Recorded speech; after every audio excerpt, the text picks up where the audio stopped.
Hello everyone and welcome back. Thank you for continuing watching this video, and so to help this little guy, please like this video and share with your friends. In today's videos we are going to discuss my top 10 games that I played in 2024. What I mean is that any games that I play in 2024 that were new to me. I'm a little guy. I'm not those fancy reviewers that they get the latest game, they can try always the new.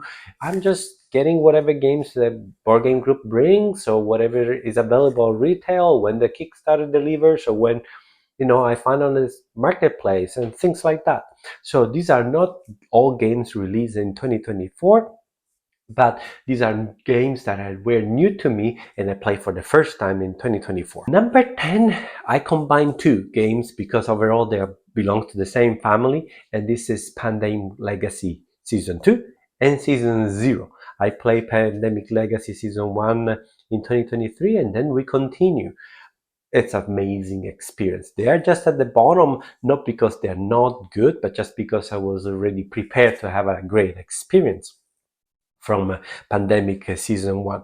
So that's all. That's the only reason. They're very fun. I would say that Pandemic Season 0 is my favorite among the three, followed by Pandemic Season 2 and then Pandemic Season 1. I know I'm not in the minority here, but I really enjoy Season 2. It's different, it's special. Really fun. Number 10, Pandemic Legacy. Also, on number 9, I combined the two games together because they belong to the same family, I think. And this is the Morrison Game Factory and Threads of Fate. Both games are an escape type of games. They have riddles to be solved. I really enjoyed the Morrison Game Factory. I like the story. It's also a little bit charming, and you can be moved by the story. The Threads of Fate is really dense in terms of coding, and repeating some sort of task is very hard, very time consuming, but very rewarding. You need to bear in mind that the theme might not be for everyone. For example, my wife didn't really enjoy the theme, this Nordic gods and Odin and ruins, and trying to decode these runes. I really like blending reality with the game. And you need to be okay with the help of computer. You need to have a computer in both cases to solve these games. Really fun. Both of them are highly recommended. Number 9, the Morrison Game Factory or Threads of Fate. Number 8, we have a civilization game that can be played in less than 2 hours, maybe 1 hour and a half. And this is Path of Civilization.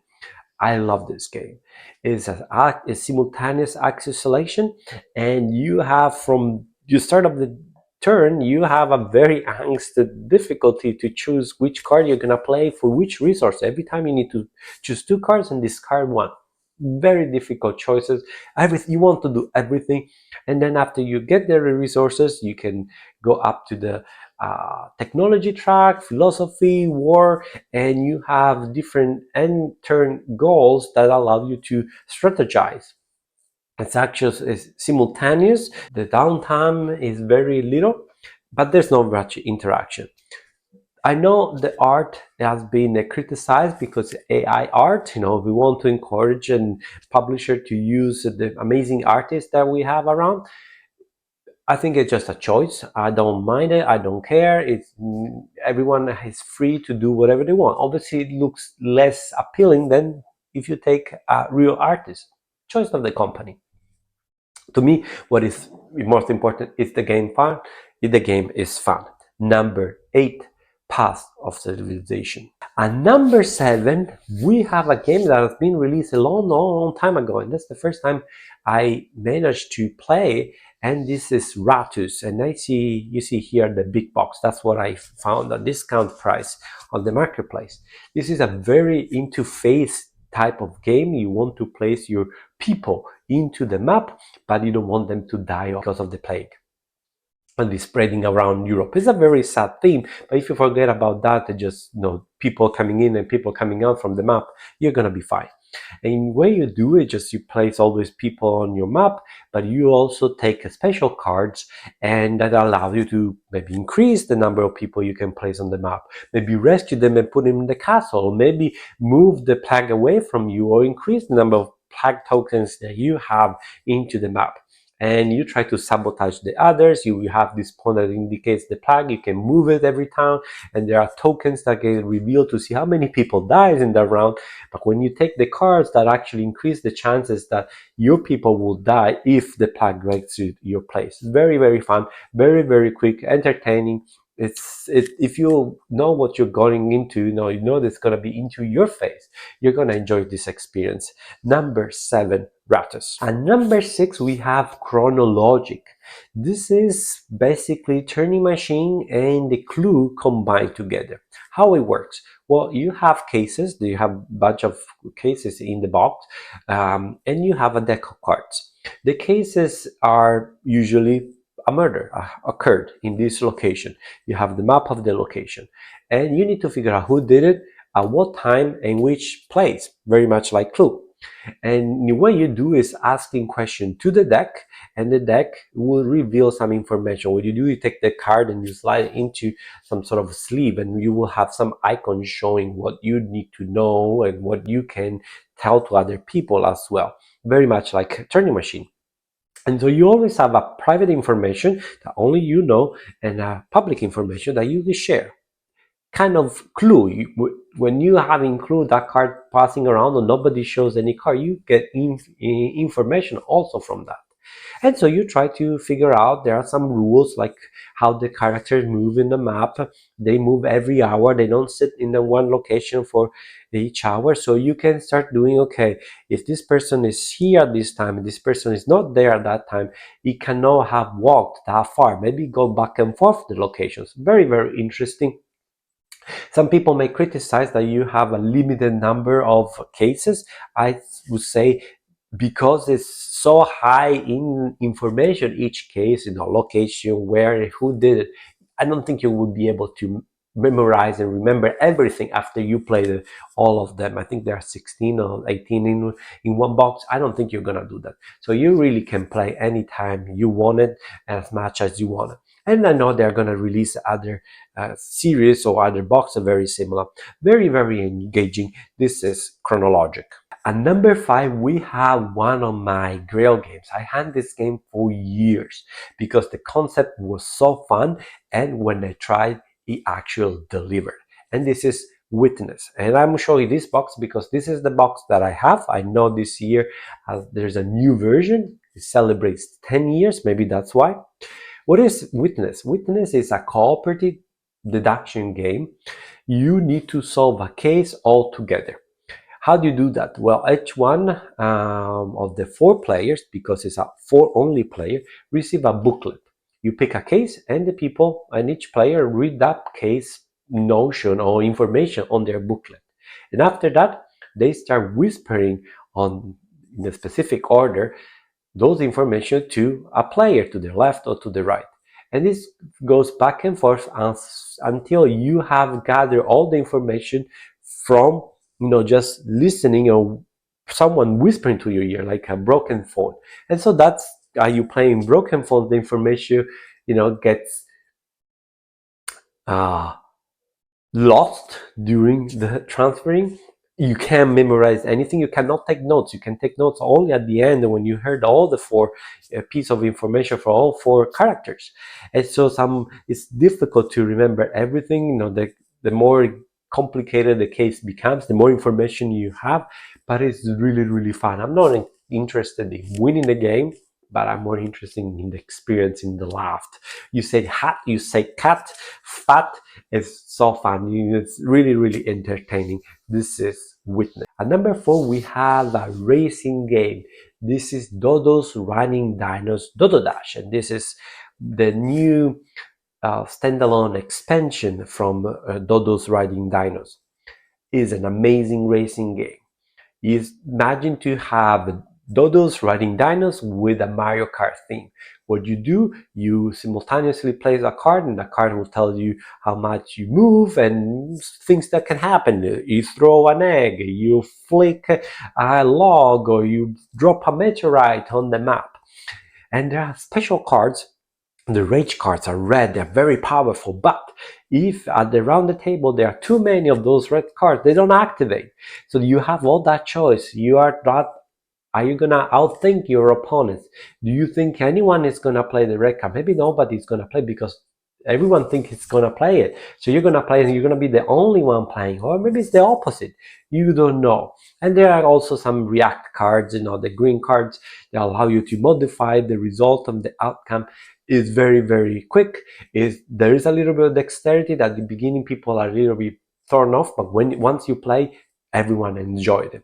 I brought it to work, everyone loved it. Everyone is asking me to bring it back, and I really, really enjoy it. This is Dodo Riding Dinos, Dodo Dash. And number 3, we have probably the hottest game of 2024, and I enjoy it as well. And this is Arcs by Leather Games. This is a trick-taking game, or I don't think it's a trick-taking game. This is a skirmish game, area control, contract or mission accomplished type of game that utilize trick-taking as a main mechanics. So you have your kind of cards, and these cards gives you special actions, and they have suits. So if you follow a suit, you can have all the action listed in the card. But sometimes you want to do something else, you want to pivot, and so you can pivot, but you get only one action. Or you want to get the initiative to claim one of the missions that would eventually score you points, and so you need to burn a card if you cannot surpass the card that the card of the suit led. Very, very interesting. The only negative, I think, is it gets a little bit too long for what the game is. It's really, really tactical, and but sometimes it really claim the initiative and claim the objective can really penalize you if you are not ready, which can happen. And because of the length of the game, I think some people may not enjoy that much. I like the tactical nature. I like to take those cards and figure out what am I going to do with this. This is the approach. It's not like what I want to do, what I'm going to do with these cards, and try to solve that puzzle. And because of that, I think some of the turns are a little bit too long for my likings. On paper, sounds very snappy. Play a card, you resolve it. In reality, you think more than I would like to, but it's a very solid deck game. There's a campaign that is really, really wacky, and I haven't tried it, and I really want to try it.